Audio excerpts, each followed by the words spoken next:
Hi, I'm Hal Roberts. This is Bridge City News. Here's some of the top stories we've been following. We have more on the impact of that devastating storm that destroyed a number of homes in and around the Medicine Hat region. We chat with UCP leadership hopeful Travis Taves, who explains why he should become the new Premier of Alberta this October. And searing hot temperatures along with dry conditions in a number of European countries has made life extremely difficult for many as wildfires continue to burn. Your nation, your province, your southern Alberta.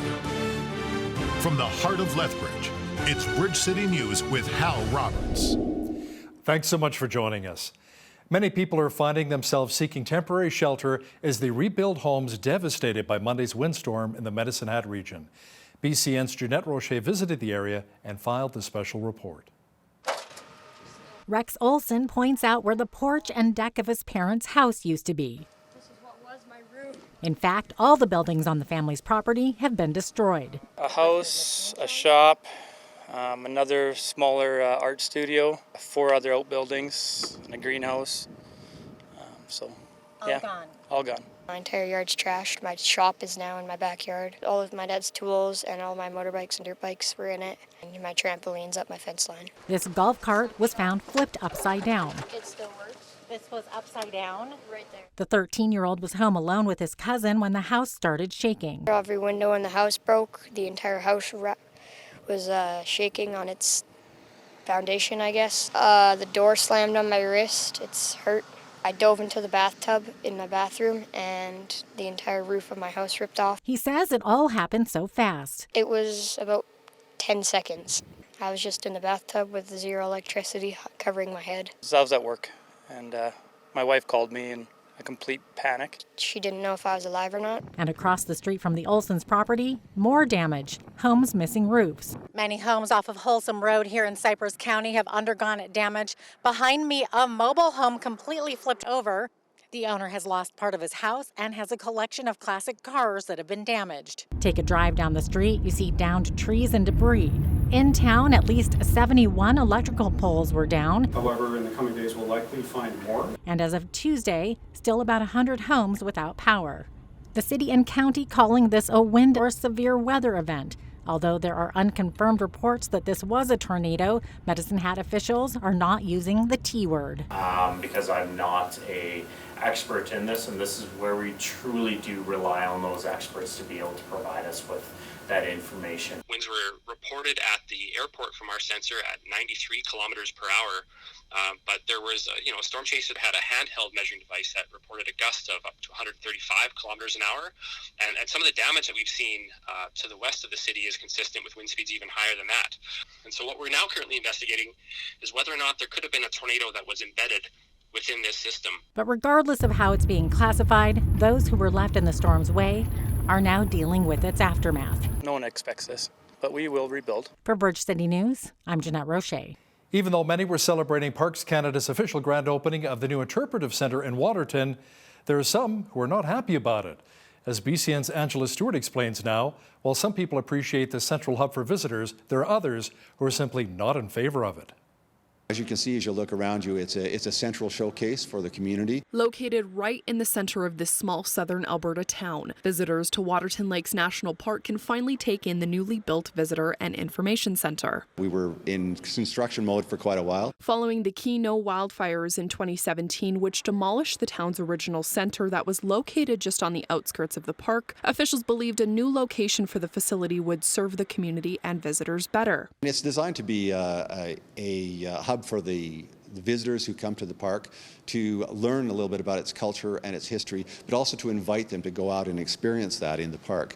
And that's one of the reasons it was designed the way it was. I feel like as a national park, we should try and protect the land, not put a bunch of cement over it. During a 2018 petition called Save the Waterton Field, many residents overwhelmingly opposed the location for the building as they believed it would cause traffic congestion and safety issues, adding it would also take away the playground that was in the area and spray park. I just think they really didn't utilize the space outside. They also just made it into a bigger parking lot too. So I don't know, just kind of a waste of space if you ask me. Parker Byam and his family, who own many cabins adjacent to the center, say they are disappointed to see the original green space gone. That's a field that we all grew up playing games in and having, lunches, activities, playing football. And some other locals say they are frustrated the new center now distracts from some of Waterton's picturesque views. I think that's beautiful, but it did kind of develop that area that everyone loved to play in and kind of took away some views. I think it's a great thing for the city or the towns. Despite the location, some nearby businesses say the center has been beneficial for them as it's been bringing in more customers. Found that this year we get in a lot of extra business just from the numbers we're seeing, and we're thinking it's due to this. The new $17.3 million building is open year-round for the public, offering many exhibits, interpretive programming, and services. For Bridge City News, I'm Angela Stewart. Canola roguing is an essential part of agriculture. Now, a Lethbridge-based recruiting team, Select People Solutions, is in need of people to pull out unwanted plants from the ground that are affecting the seeds. Ryan Miller, the director of the company, says the initiative is the largest employer of youth in our area for over 20 years. He says basically it's a glorified weed-pulling job. They use labor to do that. It's not by machinery or chemicals. And so it's literally hand-picked. So we have crews up to about 300 people that work the season to go ahead across, and we do over 1 million acres of canola a year to go ahead and do this quality assurance check on these fields. Most of these people are under the age of 18, 90% would be, so it's a huge youth content to fill these crews and get out there and understand our world of agriculture. Miller says they still need people to fill some positions. If you're interested, you can always check out the Select People Solutions website. Well, it was another beautiful day for maybe pulling weeds, a bike ride through the coulees, or even a walk along Henderson Lake today. Jeanette Roche is in now with an early peek at the forecast. Jeanette, will those beautiful hot temperatures continue?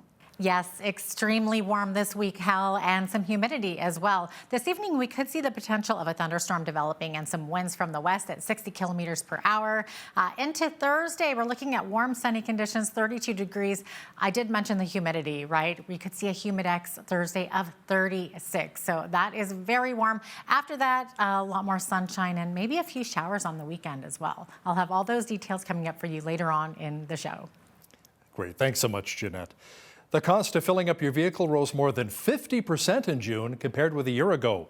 Those prices are to blame for inflation skyrocketing to 8.1% last month. Stats Canada says that is up from 7.7% in May and marks the largest yearly change since 1983. The Bank of Canada says it's hoping to cool inflation by hiking its key interest rate by a full percentage point in its next rate decision. Interim federal Conservative leader Candace Bergen says life continues to get worse for Canadians as inflation continues to soar. The cost of goods keeps going up. Everything from food, gas, and rent goes up. Bergen says more needs to be done to help Canadians. Canadians are suffering with record high inflation, and it's clear these Liberals have no plan to deal with it responsibly, except more of the same mismanagement that got us here in the first place, out of control spending. Even financial institutions like Scotiabank have warned that their continued spending drives higher inflation. You can't spend inflation away. Isn't it true, Mr. Speaker, life is continuing to get worse, not better for Canadians under these Liberals, and they have no idea how to deal with it. That side ran on a platform to spend even more deficit spending than we did. On this side, we have an affordability plan, Mr. Speaker. We created the Canada Child Benefit, which is right now putting $13,666 into the pockets of a single mother with 2 kids. We have indexed OAS and are increasing it. We are making sure there is a $500 home credit for people struggling with housing. Mr. Speaker, no plan for affordability on that side, a clear plan on this side. UCP leadership hopeful and former Alberta Finance Minister Travis Taves says he has a plan to make life more affordable for Albertans. He says if he was to become the next premier, he would make the provincial fuel tax suspension of 13 cents a litre permanent. I will commit, and I have committed, that if I have the privilege of serving Albertans as premier, I will bring that fuel tax suspension program and make it permanent. Here's the reality. Albertans can benefit from an owned resource. And when energy prices go up, our revenues as a government from non-renewable resource royalties eclipse that of the fuel tax. And that allows us to ensure that when energy prices are high, the fuel tax comes off, meaning that Albertans will have, by and large, the lowest fuel prices in the country. Make sure you catch the full 15-minute exclusive one-on-one interview with UCP leadership hopeful Travis Taves and myself coming up after Business News. Alberta NDP leader Rachel Notley says with the high cost of inflation, Albertans have less and less buying power each and every month. She says decisions made by the Kenney government over the past 24 months have made matters much worse for many families. They've raised personal income taxes, they've raised property taxes, they've raised school fees, they've raised tuition, they've raised interest on student debt, they've raised camping fees, they've raised utilities, they've raised car insurance. So the bottom line is this. Today we are calling on the UCP to take this problem seriously, to reconvene the legislature and undo the hurtful policies that they have put in place that are making life so difficult for Alberta families. We would be happy to work with them on it. We hear one or two of their leadership candidates are even finally, after pretending that these policies were good policies, are now themselves running on reversing them. So if they're serious about it, they will join our call to come back to the legislature and actually make the changes that will ensure that Alberta families have a little bit more in their pocket. The UCP announced that more than $58.7 million will be spent to support 78 road, bridge, community airport, and water infrastructure projects across Alberta. Officials say the projects will improve water and wastewater services, along with access to clean drinking water for rural communities. The projects are also anticipated to create around 800 jobs during construction. Minister of Transportation Prasad Panda says the initiative will also provide just over $27 million in grants for municipalities. And the total cost of all these projects is actually more than $184 million. The Water for Life program supports critical clean water supply for residents in smaller communities and regional projects across rural Alberta. Projects receiving funding include a raw water supply pipeline right here in Foothills County and Okotoks. The pipeline will provide reliable access to clean drinking water and support future growth, both in important industries and homes in the region. Albertans 18 years of age or older can now get their second booster dose of a COVID-19 mRNA vaccine 5 months or more after receiving their first booster shot. Health officials say this dose is very beneficial to those at high risk of severe outcomes.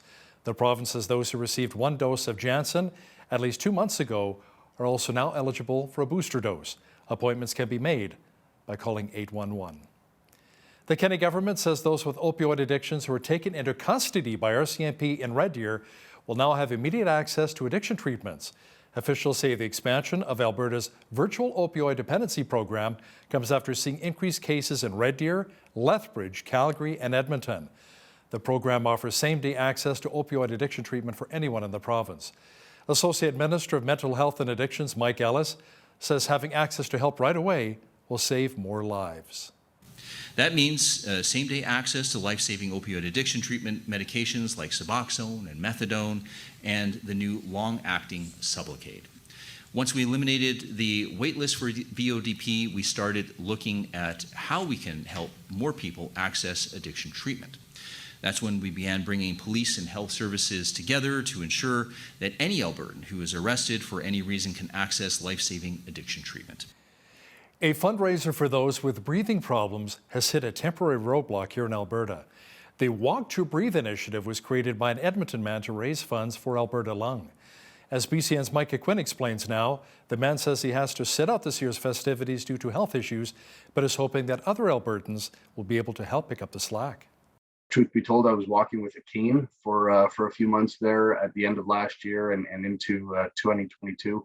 I just thought something's not right. And I know that I've been dealing with arthritis and gout flare-ups for many years, like 20 plus years. The Walk to Breathe fundraiser covered over 840 kilometers and raised close to $100,000 during its first 2 years. The founder of the walk, Chris Sadler, has been forced to sit out this year's festivities after his doctors told him he shouldn't be participating. Now he's calling on Albertans from cities like Edmonton to Lethbridge to take part in a virtual walk from September 1st to the 10th. Sadler says there isn't a monetary goal for this year's virtual affair, but he's hoping that Albertans will help join the cause. The devastation of lung disease and respiratory ailments, from newborn babies to youth to adults to the elderly. It affects everyone across every gender, every race. It's not prejudice against anyone. It will affect anyone and everyone. So the more people that know about it and we keep that top of mind, that's really the goal. The funds for this year's event will go towards supporting services and programs provided by Alberta Lung, including the construction of the breathing space, a facility where lung transplant patients and their families have a place to stay to regain their strength during the intense process. $15 million will get the space built. It will have all the fixtures and everything installed, and it also will give us some operating funds. There will be 30 patient and family rooms, a central kitchen, a rooftop garden, all of the facilities that are required to help support them in their journey. Counseling, emotional well-being is a particular of importance to us. For more information on this year's virtual walk, you can contact Sadler by visiting his Facebook page. For Bridge City News, I'm Micah Quinn.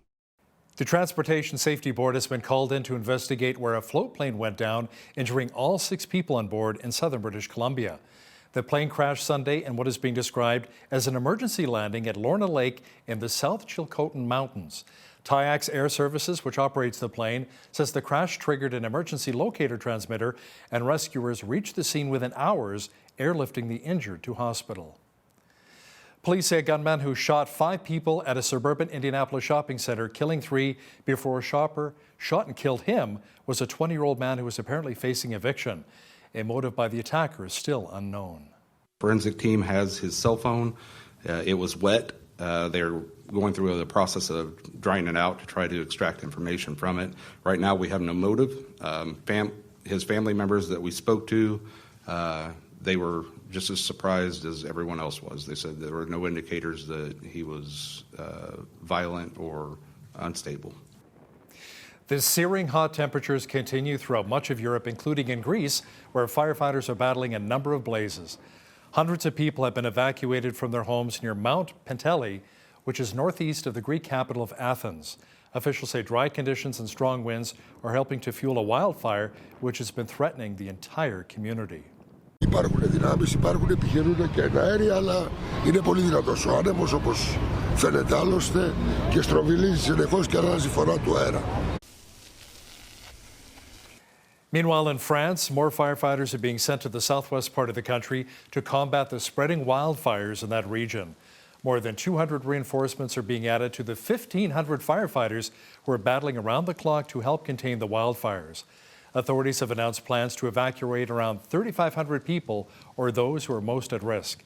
The blazes are being fed by hot swirling winds, which have hit much of Europe. Well, here in southwestern Alberta, we had another hot one today in Lethbridge, and the scoring hot temperatures should remain with us for the rest of the week. A full look at the weather picture is coming up.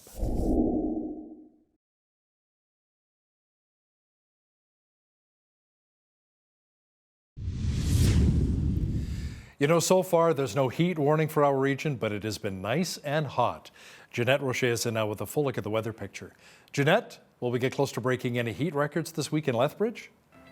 You know, not quite, Hal. Most of the record-breaking days this week were in the mid to upper 30s. This week, we are looking at temperatures hovering around the low 30s and even into the 20s. So not quite record-breaking weather, but extremely warm, absolutely. Sunshine and 32 degrees. Could see a humidex up to 36 on Thursday. Friday, high 27. Could see the possibility of some showers developing Friday evening and into Saturday. Also, we're looking at a possible 60% showers in the morning on Saturday, 26 the high.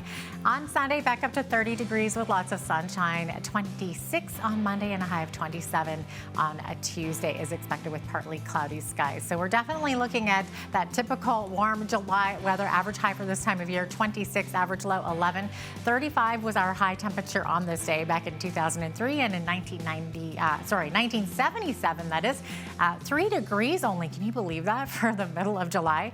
5:46 is when the sun rose this morning. Our sun set this evening at 9:29 p.m., giving us about 15 hours and 43 minutes of daylight. So we're definitely less than 16 hours these days. On the west coast tomorrow, looking at a high of 23 degrees in Victoria, windy in the Juan de Fuca Strait, cooler by the water, of course, as always. 23 in Vancouver, warmer inland, some fog in some low-lying areas there as well. Edmonton's high 26 tomorrow, sunny skies there, and a high of 28 tomorrow in Calgary. Calgary could see a little bit windy conditions as well, and some humidity as well. Humidex up to 29.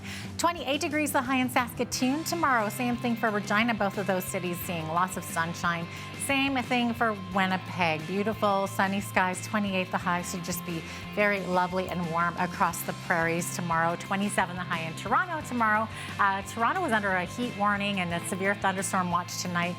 Could see a little bit of reprieve tomorrow with high 27. Same thing for Ottawa as well. 29 the high tomorrow in Montreal. They could see some showers and a risk of a thunderstorm there. 31 degrees in Fredericton. That's really hot for that area. Partly cloudy skies, sunshine in Halifax tomorrow. 30 degrees the high there. 29 in Charlottetown and 23 degrees in St. John's, Newfoundland, with 40% chance of showers and some windy conditions as well. So there you have it. That is your forecast.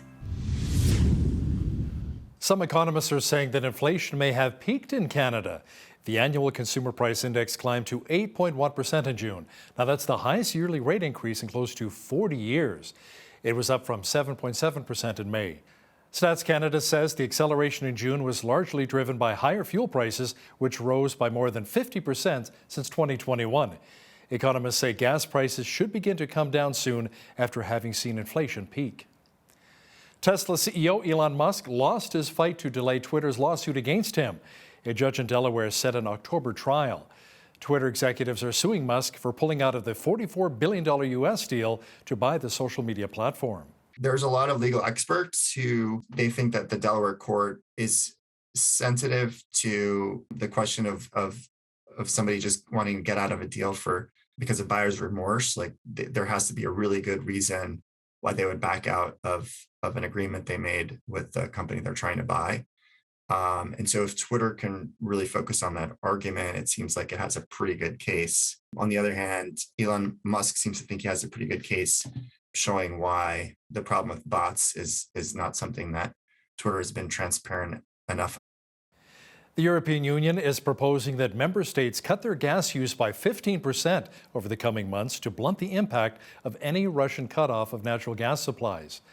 While the initial cuts would be voluntary, the EU Commission is also asking for the power to impose mandatory reductions in case of an emergency. The Commission's president says Russia is blackmailing Europe and accuses Vladimir Putin of weaponizing gas exports. EU member states will discuss the measures at an emergency meeting of energy ministers set for next Tuesday. Now, here's a look at today's markets. The TSX was up 82 points in the day to finish at 19,020. The Dow was up 47 points to 31,874. The S&P 500 was up 23 points to 3959, and the Nasdaq was up 184 on the day to 11,897. West Texas Intermediate Oil was down $1.96 to 102.26 U.S. per barrel. Natural gas was up 60 cents to 7.87 U.S. Gold was up 9 cents to 16.9667 U.S. an ounce, and silver was up a cent to 18.69 U.S. an ounce. Feed wheat is at $11.70 per bushel, barley's at $8.71, canola's at $18.69, and corn is at $10.57 per bushel. Live cattle August contract was up 3 cents to 135.75. Feeder cattle August contract was down 93 cents to 177.83. And lean hogs July contract was up 205 to 114.88. The Canadian dollar was even over the past 24 hours at 77.62 U.S.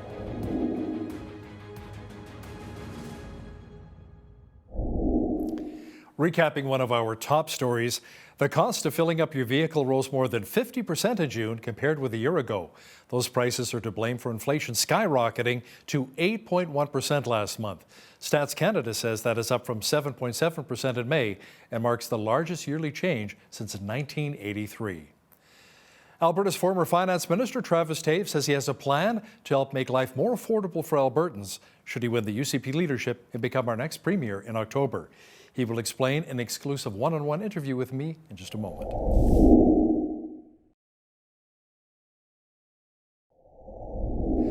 Things are really starting to heat up in the race to succeed Jason Kenney as Premier of Alberta and the new leader of the UCP. Former Alberta Finance Minister Travis Toews is one of the candidates who's hoping to secure enough of the vote to become our new leader.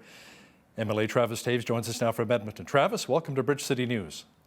Well, thank you. It's great to be here. Now, there's been a bit of infighting within the party, within the UCP. What do you think it'll really take to unite the Conservatives once again as we head into next year's provincial election? Sure. There's been a lot of division in the last couple of years in our communities, businesses, sadly, even in some of our faith communities, churches, and tragically, even in families. Our Conservative movement hasn't been exempt of that division. And, as I travel around the province and hear from conservative-minded Albertans, I'm always interested in their perspective in terms of how do we go on from here? Because it's been a tough 2 years.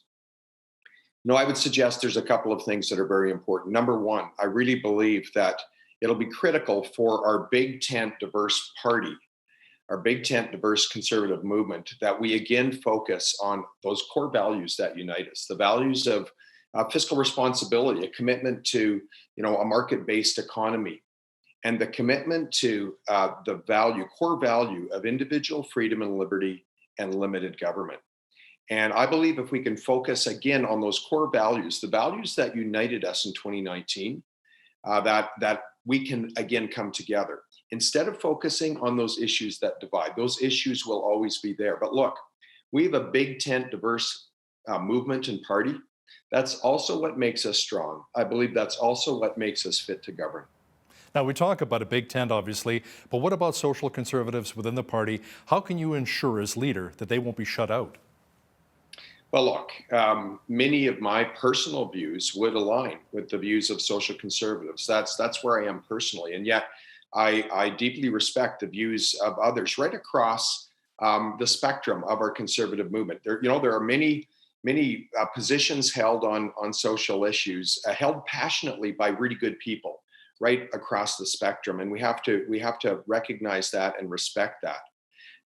Again, I will ensure that every MLA has a voice in this caucus, that every MLA has the ability to bring their views and the views of their constituents passionately to the caucus table. I've got a plan to manage caucus so that all MLAs can firstly represent their constituents fairly and accurately, and secondly, bring their own personal views to the table and advocate for those. Rachel Notley and the NDP have been acting like a government in waiting, coming up with plans to help our economy get back on track. What do you think it'll take to help many of our small to medium business owners get back to black like the province is trying to get right now as we make our way out of the pandemic? I know we no longer have the deficit, but we still have a debt that we're tackling. Sure. Well, one thing we won't do is what the NDP did in 2015. And that's raise taxes, create extra regulatory burden and hurdles that sent tens of billions of dollars of capital out of the province and ultimately undermined our economic growth in this province, put us really into recession and left far less opportunity for our small businesses and entrepreneurs. The last 2 years have been very tough for many of our small businesses, especially those in hospitality, those in accommodation, tourism, for instance. Now, Alberta provided more support than any other province to our small businesses, but I don't want to pretend that support covered all the losses. It didn't. I know it's been tough. Look, I'm a small business owner as well. The way we've benefited and the way we've seen others benefit is when we see general strength in the economy, when there's investment returning back to the province, when folks are moving back into Alberta like they are again today. That creates increasing opportunity for entrepreneurs and small businesses to benefit in their business enterprises. So again, I would do, if I have the privilege of serving Albertans as their premier, I will continue to do all I can to ensure Alberta is most competitive in all of our key sectors, including the tourism sector, which we have great potential and we have great plans to ultimately grow that sector, but also in areas like, the petrochemical industry, where tens of billions of dollars are stacked up to come in. The tech sector right now is growing in leaps and bounds. I've understood there's 3,000 unfilled positions in Calgary alone in the tech sector. We're seeing strength in film and television. We've seen that industry grow from $100 million a year to over $1 billion annually. We're seeing strength in the manufacturing sector. De Havilland, they announced that they were going to move their water bomber manufacturing plant, not into Quebec, where they get government subsidy, but right here into Alberta. All of that investment coming into the province, I believe, will position Alberta small businesses for recovery and growth in the years ahead. My commitment is to ensure that government creates the most competitive playing field possible. And lastly, the other issue that's really plaguing growth in Alberta businesses is a limitation on labor and talent and skills. Ultimately, employers across sectors and regions are looking for staff and they're having trouble finding those staff. Now, when I was finance minister, I added $600 million to better prepare Albertans to engage in this workforce. I did that in the context of a balanced budget. I need to point that out. But we've got a bit of a misalignment with skills. For many Albertans today, we need to ensure that we're investing in those individuals so they can participate in this new and more diverse economy. So Travis, you talked about, how Alberta's trying to diversify its economy, not just the energy sector, but the IT sector with technology, film and television. What about our farmers? What can you really do to help our producers if you become leader? You know that, one of our core businesses is a cattle ranching operation. I'm a past president of the Canadian Cattlemen's Association. I have great affection for agriculture, and I believe it has incredible potential in the province of Alberta. Look, I came from New York a few months ago as the Minister of Finance, meeting with the investment community, as you would expect. Virtually every conversation morphed to North American energy and food security. Alberta has not only a great opportunity, I suggest a deep responsibility to get on with the responsible production of both energy and agriculture. And we need to do all we can to position those sectors to be most competitive. I'll be rolling out an agriculture platform here in the upcoming days that will make additional moves on improving the competitiveness of Alberta's agriculture industry and agriculture manufacturing and processing sector. But when I was Minister of Finance, I approved major generational investments in irrigation. Again, I've been, as I travel Southern Alberta and I see the incredible generational investments that were made at the early part of the 1900s that have served families and communities so well generation after generation, I was inspired to invest further in that agriculture and irrigation sector. I was also instrumental in funding the beginning of the twinning of Highway 3, which again is key infrastructure that agriculture manufacturers and processors have suggested needs to be improved for them to land their investment here in the province. Now, you talk about a lot of your previous successes and accomplishments as finance minister here in Alberta, but a number of Albertans were quite upset during the province's negotiations with our nurses and what appeared to be a pay cut for our healthcare professionals right in the middle of the COVID-19 pandemic. We weren't out of the woods yet. So how do you respond to that as our province's former finance minister? Sure. Well, I mean, that's just simply misinformation. There was no pay cut. In fact, I look at the negotiations with the public sector broadly, which fell under my leadership. Now, that didn't include physicians, but I was responsible for all of our collective bargaining agreements. And I adjusted our labor mandate twice in the last 18 months because I had two principles that governed our approach. Number one, we had fiscal objectives, as you would expect, as we should have. But secondly, I had a second principle, and that was the principle of fairness to both our public sector workers and to ensure that we had a settlement that was fair in the eyes of Albertans. That's important. And so that required an adjustment in the summer of 2021 to the labor mandate, which include increases.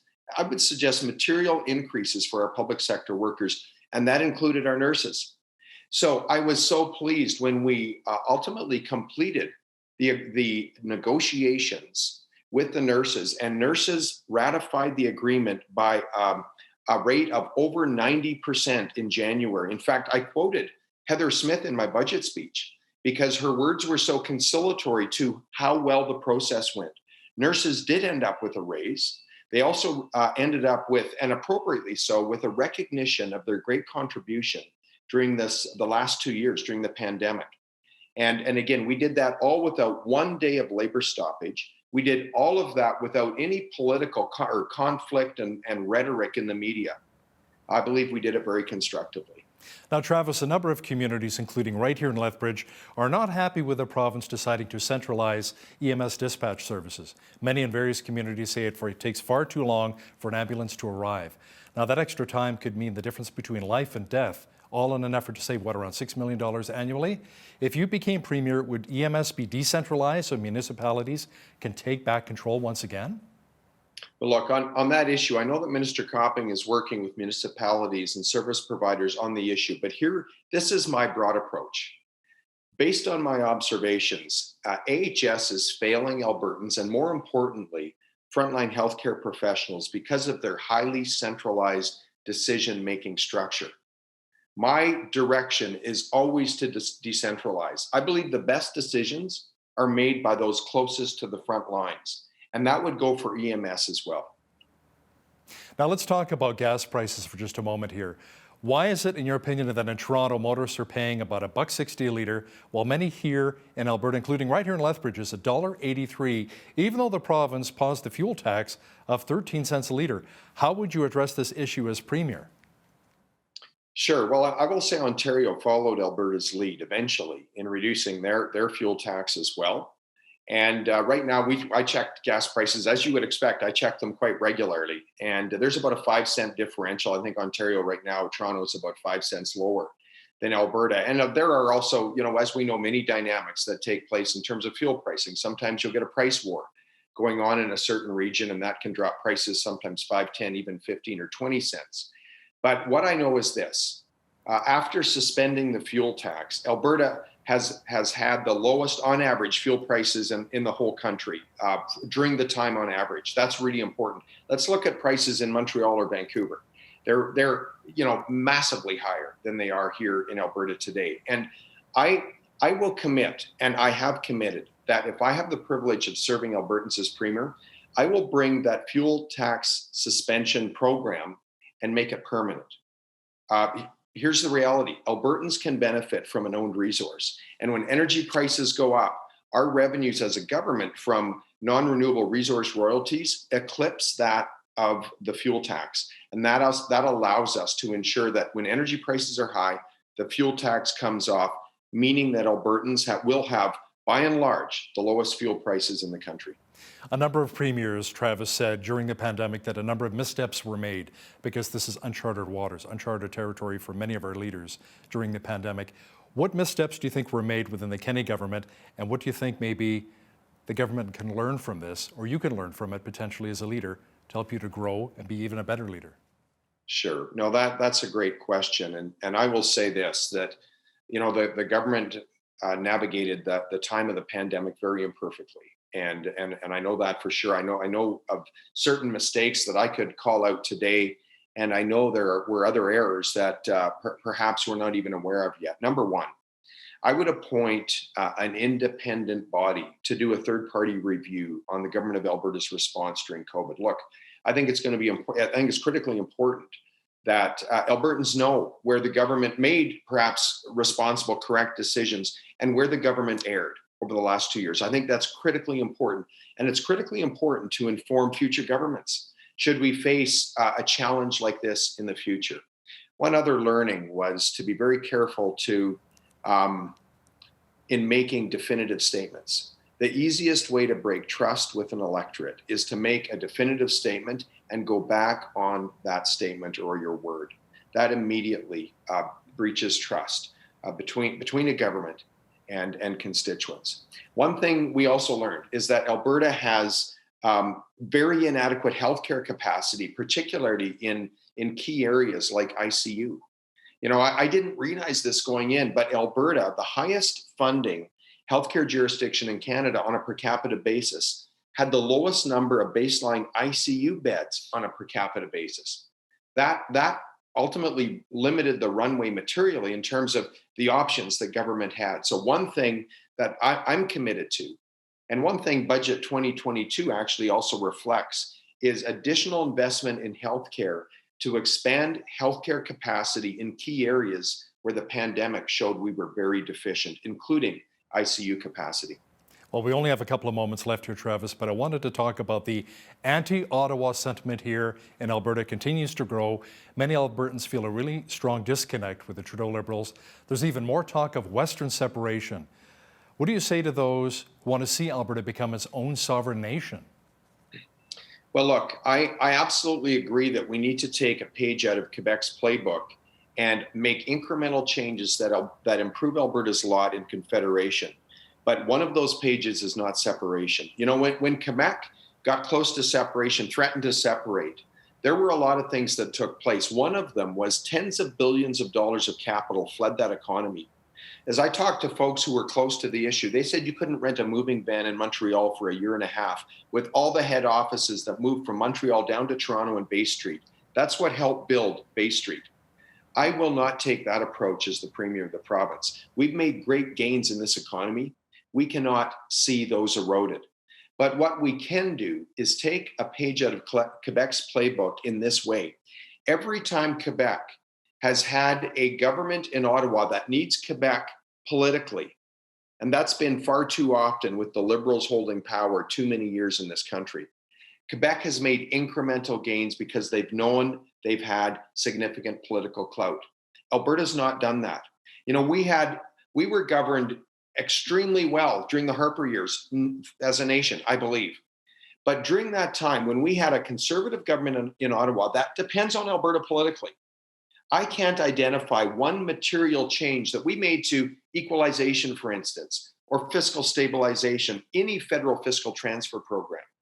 We didn't make a move on an Alberta pension plan or lobby hard for tax points to erode Ottawa's taxation power and move that power to provinces. We can never let an opportunity like that pass again. Now, there are many things we can do between now and when we get a more favorable government in Ottawa. We won't sit on our hands, but I would suggest this. I would bring an assertive and strategic approach, not the approach that has failed Albertans in the past, one full of political bluster and rhetoric, overpromising and underdelivering.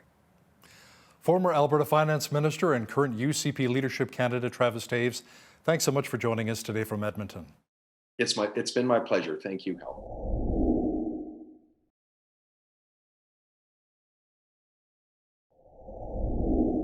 With all of the pressures of the world today, it seems that the number of people struggling with both anxiety and depression is on the rise. So how can we effectively deal with this? Where can we go for help? Today's guest may have some answers for us. Jeff Peabody is the founding pastor of New Day Church in Federal Way, Washington, and he's also author of the book, Perfectly Suited, The Armor of God for the Anxious Mind. Pastor Jeff, welcome to Bridge City News. Oh, thanks for having me on. It's a privilege to be here. Now let's talk a bit about anxiety and depression. Now these are things you've dealt with personally. When did you first realize that you were struggling? Honestly, I was pretty disconnected from my emotions much of my life. I really was not very aware of what was going on inside of me. I think maybe that's a typical male.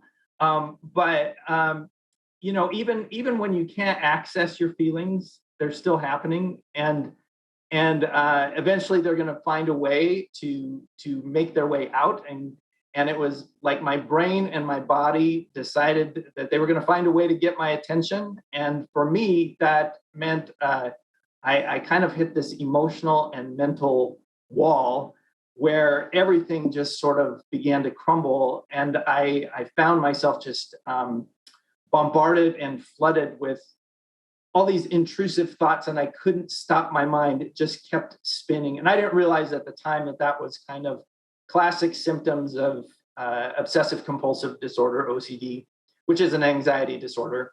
So I did not know what to do with this. And it's scary when you're frightened of your own mind. And I didn't know what to do. And so I went on a walk with a friend of mine who happens to be a counselor.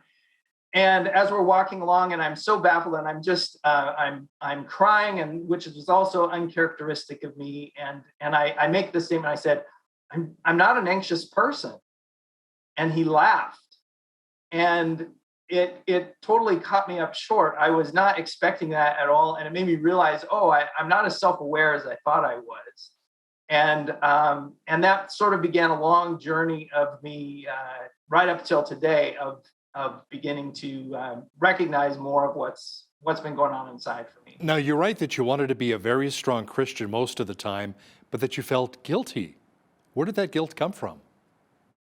You know, I was raised in a devout Christian home, and I'm really grateful for that upbringing. But I think anybody that's been raised in the faith knows how difficult it is as a kid to make the distinction between messages of grace and the gospel and the messages about behavior, good behavior, and what a good Christian looks and acts like.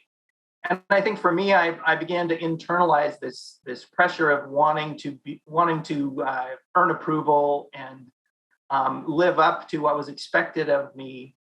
And I always had a sort of a hyperactive conscience as a kid. But then I think as an adult, as Christians, we can easily fall into that sensation of wanting to please God and also wondering if he really is, and we lose sight of the gospel message that he's pleased with Christ. And if we're in Christ, then we have that for our protection. You know, I think when we get anxious or depressed, we're really hesitant to reach out for help. We say, you know what, I've got this covered. I can do it on my own. But no man or woman is an island, correct? Right. And I think especially for us as Christians, we can have that added spiritual layer to it where we go, it's wrong for me to feel this way.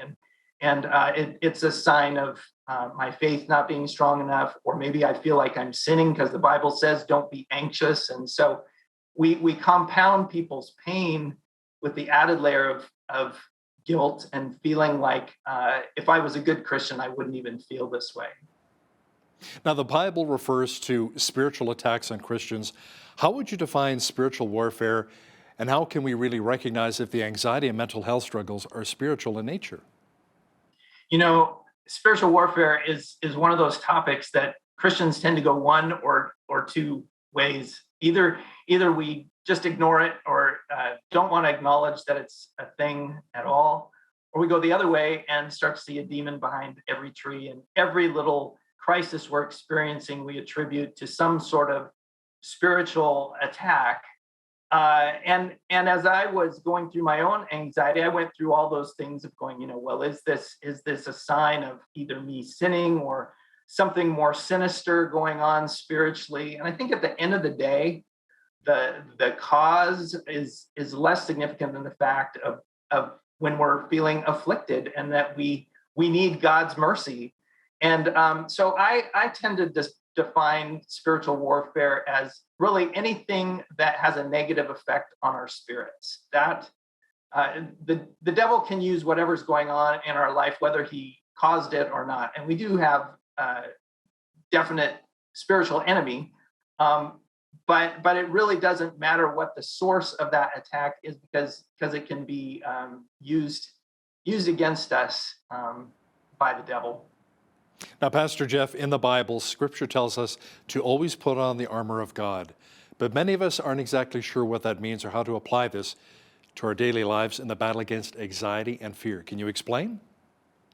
Yeah, the ironic thing, I think, about the armor when we generally conceive of it is that it becomes one more thing that we need to do correctly. And so we start to think of, well, how am I supposed to put this on? And really the Greek word there in Ephesians for putting it on can also be translated as to sink into, which I find a very different image because that requires so much less effort of my own doing, and I can just instead rest in what God has provided for me in this armor. And that's really what he's saying, is that the protection is provided by him. It's not something that we're generating on our own. In our family, we have a lot of millennials and Gen Z, people, and a lot of these people struggle with anxiety and depression on an incredible level right now. Why do you think so many of our young people are struggling today with both anxiety and depression? That is a really good question. I think it is a very much pronounced sensation for the younger generations. I think culturally, all the pressure that arises from social media, I think, plays into that. I think there is such an uncertainty about our world and what the future looks like, and I think all of that feeds into just this heightened sense of not being sure of things, and so that all feeds into anxiety, and it's especially high, I think, for younger generations. You know, it's interesting. When I was a kid playing football and just in high school and then college afterwards, we used to have the expression, sticks and stones may break my bones, but names will never hurt me. But it seems like names today are really hurting people, and they're having a profound impact on people's lives. Yes, it is. It really is true that words have a much greater impact. And it's interesting in the book of Revelation when it gets to the end and Jesus assigns a name to each of us that only he knows and only we know, and that idea of care for our identity and Christ's restoration of that to us, because there's so much right now that just we're pulling each other down, and so yes, I'm grateful that God is concerned, even when we feel like, oh, we shouldn't have these things, shouldn't bother us. He cares about the things that really do cut deep. He cares about the little things and the big things. Pastor Jeff, in your book, you talk about God's will for us not to move at all or to move slowly. Why is it so important to maybe slow down in life? I have always had the kind of personality where if I read in Scripture of what God's ultimate goal for me is, where He would like me to get to, then a lot of times I can start to feel like if I'm not quite there yet, then I must be failing, or I'm outside of God's will. And one of the things that's really helped me is to look at the incarnation of Jesus and go out. Yes, of course, His salvation of us through the cross is God's ultimate plan for His life, and yet He had to go through all of life. He had to go through the growing up and adolescence and becoming an adult, and all of that was fully within God's will. And it made me realize God has room. It's good to have process. It's not just the end result of things. And so to allow the process to be what it is, I think, and especially even when we look at Jesus on the cross right there, where the biggest thing He did was not leave the cross. He stayed right where He was, as excruciating as everything was that was happening. And so I think that idea of it, sometimes it feels very uncomfortable to not be constantly moving forward, but to recognize that God is at work in the whole process. Now, you write that you've worn the weight of Christian duty heavily. What exactly do you mean by that, and how has this really impacted your faith journey? Yeah, the whole concept of responsibility for me, what am I supposed to do, has been a mantle that's been heavy on my shoulders a lot. And sometimes that can take you out of the room entirely of relationship or I like to phrase it this way, that I've often been more concerned about living a sinless life than living as a forgiven person. Because I think if we can settle into the idea that God loves us and forgives us, then we can go, well, if I really believe that's true, then I'm going to be more forgiving towards other people. If I believe that God loves me, I'm not going to be as judgmental of other people. I'm going to be able to have more room and capacity for that. So I think being able to not frame it up so much in terms of duty and responsibility, instead live out of being loved by God, is liberating for me. So, Pastor Jeff, how does entrusting God with all of these aspects of our lives function as a shield? Well, I think it gets back to Christ because, when I am anxious about myself and I begin adopting all my normal, what I call the armor of me, all these feelings, defenses that I'm gonna try to make myself okay. I always have in the back of my mind that little wondering question: am I actually doing enough that God's going to be satisfied with this? But when I can step back and go, Christ always pleases his Father, and what he did on the cross can't be undone, and I decide to embrace that fully and let that be my protection, and then that serves as a shield. And I know that no matter what happens, no matter how I fall or fail, that I am safe because God is always pleased with Jesus. Now, you make an interesting statement here that says it's an illusion that a life of trusting God equals fewer problems. Can you explain? Yeah, I think that's always the expectation that well, if I'm really living the Christian life properly, that God is going to eliminate some of the normal things that I would assume he takes away when we're within his will. And that's really just not the case. I mean, look at the life of Jesus and the suffering he went through. But we still can get that in our heads mentally that that's what it should mean. And then we get surprised when bad things happen and we feel like faith isn't working then, when really God is demonstrating his presence with us in the midst of the hard things that we're going through. So what do you really hope readers will discover from reading your book? I think a couple of things. First off, if somebody is experiencing anxiety and depression, I think I would hope they would feel encouraged as they read it that they're not alone, that it's okay to seek help, and also just to go. These feelings are not sinful feelings.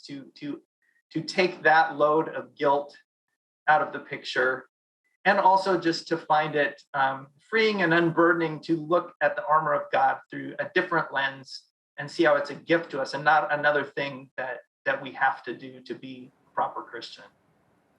Jeff Peabody is the author of Perfectly Suited, The Armor of God for the Anxious Mind. Jeff, thanks so much for joining us today from just outside of Seattle, Washington. Oh, thank you for having me. On behalf of all of us here at Bridge City News, I'm Hal Roberts. God bless, and thanks for watching.